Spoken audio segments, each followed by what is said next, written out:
Hello साथियों, नमस्कार, आदाब, सत श्री अकाल, गुड इवनिंग। आई होप आप सभी अच्छे होंगे और अपनी स्टडी अच्छे से कर रहे होंगे। साथियों, आज लेट हो गया। एक्चुअली मेरा शेड्यूल थोड़ा हेक्टिक था, तो जिसकी वजह से आज मॉर्निंग में बन नहीं पाया। और इसलिए मैंने सोचा कि क्यों ना इवनिंग में ही बना लिया जाए। एक्चुअली क्या होता है कि जब हम डेली किसी पे एक तरीके से अगर पढ़ रहे होते किसी के साथ, तो प्रयास ये होना चाहिए कि डेली हमें कंटेंट मिलता रहे। तो साथियों, इसीलिए हमने सोचा कि शाम को ही बना लिया जाए। और आप सभी का सपोर्ट मुझे काफ़ी मिलता है, इसलिए थैंक यू सो मच आप सभी का कि आप सभी मुझे सपोर्ट करते हैं। और साथियों, इन्हीं सारी चीज़ों के साथ हमें हमेशा मोटिवेट रह के काम करते रहना है। सोचने से कहाँ मिलते हैं तमन्नाओं के शहर, चलना भी ज़रूरी है मंजिल पाने के लिए। तो साथियों, केवल सोचते रहने से नहीं होगा, कुछ ना कुछ तो हमें करना होगा। क्योंकि हमारी लाइफ है, तो हमें उसके लिए डिसीजन लेना होगा, हमें सोचना होगा, समझना होगा कैसे हम क्या बेटर कर सकते हैं। और इसी मोटिवेशन के साथ, इसी जोश और जुनून के साथ हम अपने देखते हैं आज के 15 इंपॉर्टेंट क्वेश्चंस जो हैं, जो आज के करंट अफेयर्स हैं। तो साथियों, आप देखिएगा और आपको जो भी इस वीडियो में इंपॉर्टेंट लगे, तो आप इसमें से नोट करिएगा और उन्हें जो है अपने डेली जो एग्ज़ाम हैं उनके लिए आप यूज कर सकते हैं। तो साथियों, हमारा पहला क्वेश्चन है, अजीत अंजुम 2021 के लिए और किस पत्रकार को 2022 के लिए कुलदीप नैयर पत्रकारिता सम्मान दिया जाएगा? ये आरफा खानम जी हैं 2022 के लिए। अब ये कुलदीप नैयर पत्रकारिता सम्मान स्टार्ट कब किया गया? ये 2017 में शुरू किया गया था। पहली बार रवीश कुमार जी को मिला था। और इसमें मिलता क्या क्या है? 1 लाख रुपए मिलते हैं और साथ में प्रशस्ति पत्र मिलता है। हमारा दूसरा क्वेश्चन है, 18वां अंतर्राष्ट्रीय टेली मेडिसिन सम्मेलन कहाँ होगा? तो ये 18वां अंतर्राष्ट्रीय टेली मेडिसिन सम्मेलन ये कोच्चि में कराया जाएगा, तो ये आप ध्यान रखिएगा। अगला हमारा जो तीसरा क्वेश्चन है दोस्तों, ये है, T20 इंटरनेशनल में 4000 रन बनाने वाले पहले खिलाड़ी कौन बने हैं? तो ये हमारे विराट कोहली जी बने हैं, T20 इंटरनेशनल में 4000 रन बनाने वाले। अगला हमारा चौथा क्वेश्चन है, all India rubber industries association के अध्यक्ष कौन बने हैं? तो ये रमेश केजरीवाल जी को बनाया गया है all India rubber industries association के अध्यक्ष। वर्ष 2022-23 के लिए श्रीलंका भारत सोसाइटी का अध्यक्ष चुना गया किशोर रेड्डी जी को। राष्ट्रीय स्मारक प्राधिकरण के अध्यक्ष बनाए गए हैं किशोर कुमार बासाजी। जीएसएमए के उपाध्यक्ष बनाए गए हैं गोपाल बिट्ठल जी। अब जीएसएमए का फुल फॉर्म आप मुझे कमेंट करके बताइएगा। 5 साल के लिए आरआईएल रिलायंस इंडिया लिमिटेड के स्वतंत्र निदेशक के रूप में नियुक्त किया गया है केवी कामत जी को। एशियाई हॉकी महासंघ के अध्यक्ष बनाए गए हैं तैयब इकराम जी। विधि आयोग के नए अध्यक्ष बने हैं ऋतुराज अवस्थी जी। गूगल ने बाढ़ का पूर्वानुमान लगाने के लिए फ्लड हब नामक मंच लॉन्च किया है। फ्लड हब, ध्यान रखिएगा। तो ये सारी इंपॉर्टेंट जो नियुक्तियां हैं और जो ये सारी चीज़ें हैं, अध्यक्ष जो बनाए गए हैं, जो नियुक्त हुए हैं, तो ये सारे पॉइंट्स आप ध्यान रखिएगा। अगला हमारा पांचवा क्वेश्चन है, 2023 खेलो इंडिया यूनिवर्सिटी गेम्स की मेज़बानी कौन कर रहा है?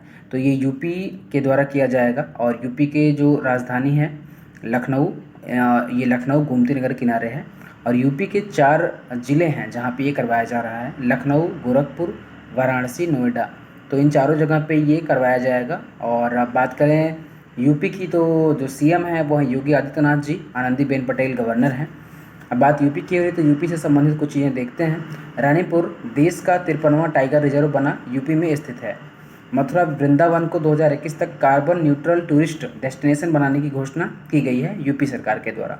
केंद्र सरकार ने तराई हाथी रिजर्व को मंजूरी दी है। ये जो है तराई हाथी रिजर्व, ये यूपी में है। यूपी के पहले डेटा सेंटर का उद्घाटन ग्रेटर नोएडा में किया जा रहा है। तो ये सारे पॉइंट्स संबंधित हैं, इन्हें आप ध्यान रखिएगा यूपी से। छठा क्वेश्चन है हमारा, पीएम गति शक्ति मल्टी मॉडल जलमार्ग शिखर सम्मेलन कहाँ आयोजित किया जा रहा है? तो ये वाराणसी में आयोजित किया जा रहा है। अगला हमारा सातवां क्वेश्चन है, इंडियन नेशनल कोर्टोग्राफिक एसोसिएशन की 42वीं अंतर्राष्ट्रीय कांग्रेस का उद्घाटन कहाँ हुआ है? तो ये हुआ है देहरादून में।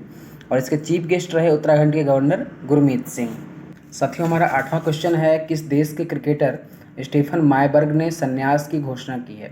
तो ये क्रिकेटर नीदरलैंड के हैं, स्टीफन मायबर्ग। और बात नीदरलैंड की है, तो राजधानी एम्स्टर्डम और ये करेंसी जो है यूरो है। प्रेसिडेंट है मार्क रूट। और अब बात क्रिकेट से संबंधित है, तो कुछ चीज़ें देखते हैं क्रिकेट से रिलेटेड। क्रिकेटर सूर्य कुमार यादव दुनिया के नंबर 1 T20 इंटरनेशनल बल्लेबाज बने हैं। मुंबई ने हिमाचल प्रदेश को हराकर पहली बार सैयद मुश्ताक अली ट्रॉफी 2022 जीती है। T20 विश्व कप में डेब्यू करने वाले सबसे युवा खिलाड़ी बने हैं अयान खान। एक कैलेंडर वर्ष में 1000 T20 इंटरनेशनल रन बनाने वाले पहले भारतीय खिलाड़ी सूर्य कुमार यादव बने हैं। आईसीसी T20 वर्ल्ड कप इतिहास में हैट्रिक लेने वाले पहले खिलाड़ी विराट कोहली जी बने हैं। तो ये सारे इंपॉर्टेंट पॉइंट्स क्रिकेट से संबंधित हैं, आप ध्यान रखिएगा। साथियों, हमारा 9वां क्वेश्चन है, कहाँ COP27 में जलवायु के लिए मैंग्रोव गठबंधन में भारत शामिल हुआ है? तो ये COP27 कॉन्फ्रेंस ऑफ पार्टीज जो कि की जा रही है मिस्र में। अब बात मिस्र की है तो राजधानी काहिरा, और यहाँ का जो करेंसी है वो है इजिप्टियन पाउंड, और जो प्रेसिडेंट हैं वो हैं अब्दुल फतेह अल सीसी जी। 10वां क्वेश्चन है, एडिडास ने कंपनी के सीईओ के रूप में किसे नियुक्त किया है? तो ये ब्यॉर्न गुल्डेन को सीईओ के रूप में नियुक्त किया है, चीफ एग्जीक्यूटिव ऑफिसर। तो ये ध्यान रखिएगा। अगला हमारा 11वां क्वेश्चन है, किस राज्य के मुख्यमंत्री ने देवदर्शन यात्रा योजना का अनावरण किया है? तो ये गोवा सरकार के द्वारा किया गया है, यहाँ के मुख्यमंत्री ने किया है। 50 साल से अधिक आयु के जो तीर्थयात्री हैं उनके लिए ये शुरू किया गया है मुख्यमंत्री देवदर्शन यात्रा योजना। अब बात गोवा की है तो गोवा की राजधानी पणजी, और जो यहाँ के सीएम है वो हैं प्रमोद सावंत जी, और यहाँ के गवर्नर एएस श्रीधरन पिल्लई जी हैं। अब बात करते हैं गोवा से संबंधित कुछ चीज़ों की। सिविल एयर नेविगेशन सेवा संगठन एशिया प्रशांत सम्मेलन की मेज़बानी कौन कर रहा है? गोवा कर रहा है। 53वां भारतीय अंतर्राष्ट्रीय फिल्म महोत्सव आयोजित किया जाएगा गोवा में। 37वें राष्ट्रीय खेलों का आयोजन गोवा में अक्टूबर 2023 में किया जाएगा। देश का पहला अल्कोहल म्यूजियम गोवा में खोला गया है। तो ये काफ़ी इंटरेस्टिंग है, ध्यान रखिएगा। अगला हमारा 12वां क्वेश्चन है, किस शहर ने पहली बार नगर पालिका ब्रांड जारी किया है? तो ये जारी किया है बड़ोदरा ने। अब 13वां क्वेश्चन हमारा है, 2023 में महिला विश्व मुक्केबाजी चैंपियनशिप की मेज़बानी कौन करेगा? 2023 में ये भारत के द्वारा किया जाएगा, और इसके पहले भी 2006 और 8 में भारत के द्वारा मेज़बानी की जा चुकी है। अगला हमारा 14वां क्वेश्चन है फ्रेंड्स, कौन सी राज्य सरकार स्टार्टअप्स को तकनीकी लाइसेंस लागत की प्रतिपूर्ति करेगी? ये केरल के द्वारा किया जाएगा, और तकनीकी लाइसेंस की प्रतिपूर्ति के रूप में 10 लाख रुपए तक दिए जाएंगे। अब बात केरल की है तो राजधानी केरल की तिरुवनंतपुरम, और जो सीएम है वो है पिनरई विजयन, और यहाँ के जो गवर्नर है वो हैं आरिफ मोहम्मद खान। और अभी हाल ही में आरिफ मोहम्मद खान के द्वारा वन स्कूल वन IAS योजना स्टार्ट की गई थी। अब बात केरल की है तो संबंधित कुछ चीज़ें देखते हैं। 1 नवंबर को केरल ने अपना स्थापना दिवस पिरबी दिवस के रूप में मनाया है। ट्रैक एशिया कप 2022 की मेज़बानी कौन कर रहा है? केरल कर रहा है। सर्वश्रेष्ठ सार्वजनिक परिवहन सेवाओं के लिए केंद्र सरकार का पुरस्कार जीता है किसने? केरला ने। बच्चों के खिलाफ साइबर अपराधों को रोकने के लिए मोबाइल ऐप लॉन्च किया किसने? केरल के मुख्यमंत्री जी के द्वारा किया गया। 1 लाख छात्रों को फुटबॉल प्रशिक्षण देने का निर्णय लिया है केरला ने। तो ये सारे संबंधित पॉइंट केरला से हैं, और इन्हें आप ध्यान रखिएगा। हमारा 15वां और आखिरी क्वेश्चन है, शांति और विकास के लिए विश्व विज्ञान दिवस मनाया गया। कब मनाया गया? 10 नवंबर को मनाया गया। और अब नवंबर की बात है तो देखते हैं 10 नवंबर से पहले नवंबर महीने में कितनी दिवस जो कि मनाए गए। 1 नवंबर को मनाया गया विश्व शाकाहारी दिवस, एवं 7 राज्यों व 2 केंद्र शासित प्रदेशों का स्थापना दिवस मनाया गया। अब ये 7 भारतीय राज्य कौन कौन से हैं? केरल, कर्नाटक, आंध्र प्रदेश, पंजाब, हरियाणा, मध्य प्रदेश एवं छत्तीसगढ़। और जो 2 केंद्र शासित प्रदेश है वो कौन कौन से हैं? लक्षद्वीप एवं पुदुचेरी।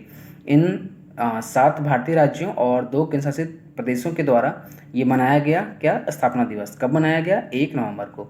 2 नवंबर को मनाया जाता है international day to end immunity for crimes against journalist, और 3 नवंबर को मनाया जाता है राजा राज चोल की जयंती। ये नहीं आप ध्यान रखिएगा। 5 नवंबर को विश्व सुनामी जागरूकता दिवस। 7 नवंबर को शिशु संरक्षण दिवस, राष्ट्रीय कैंसर जागरूकता दिवस। 8 नवंबर को मनाते हैं विश्व शहरीकरण दिवस, विश्व रेडियोग्राफी दिवस। 9 नवंबर को मनाया जाता है राष्ट्रीय कानूनी सेवा दिवस। तो ये सारे के सारे हमारे 15 इंपॉर्टेंट क्वेश्चंस थे। आई होप आपने इन्हें पढ़ा होगा और ध्यान रखा होगा। और जैसे कि डेली हम पूछते हैं आपसे, तो आज भी हम क्वेश्चन ऑफ द डे आपसे पूछेंगे, और ये हमारा क्वेश्चन है, 9 नवंबर को किस राज्य का स्थापना दिवस मनाया गया? और आपके पास ऑप्शन है हरियाणा, महाराष्ट्र, उत्तराखंड और पंजाब। तो इन चारों ऑप्शन में से जो सही आंसर है वो मुझे आप कमेंट करके बताइएगा कि कौन सा राज्य है जिसने 9 नवंबर को अपना स्थापना दिवस मनाया है। आई होप आपने वीडियो को एंजॉय किया होगा, आपने पढ़ा होगा जो भी इंपॉर्टेंट चीज़ें हैं। अगर वीडियो पसंद आएगी तो आप लाइक करिएगा, सब्सक्राइब करिए चैनल को, और अपने दोस्तों के साथ शेयर करिए जितना आप कर सकते हैं। और जो भी आपको आप देखने के बाद खुद एनालाइज कर किया कीजिए कि क्या कंटेंट अच्छा है या नहीं है। अगर कंटेंट सही लगता है तो आप ज़रूर हमें अपना वैल्यूएबल कमेंट दीजिए, और जो भी चीज़ें हम और अच्छा कर सकते हैं या फिर कोई अगर वीडियो स्पेशली आपको लगता है इस पे बनाना चाहिए तो आप हमें ज़रूर बताएं। आई होप आपने वीडियो को एंजॉय किया होगा। चलते हैं फ्रेंड्स, फिर मिलेंगे एक नई वीडियो के साथ। तब तक के लिए जय हिंद, जय भारत।